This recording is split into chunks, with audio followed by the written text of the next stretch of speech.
be getting 44. 44? Yeah. Ate Judy is You look a little young for 44. Oh, thank you. So much good words today. Huh? That's probably at the top. Yeah.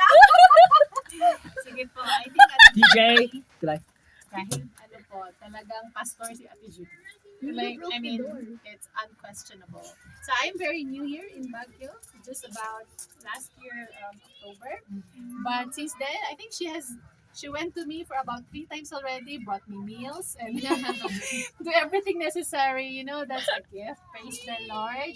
And thank you for your understanding, and especially mga siguro prayers na hindi ko na ma-measure. Pero ganun na siguro yung prayers. So thank you, Ate Judy. I pray that you'll have more strength and beauty this coming new year. And I'm really very blessed with your life.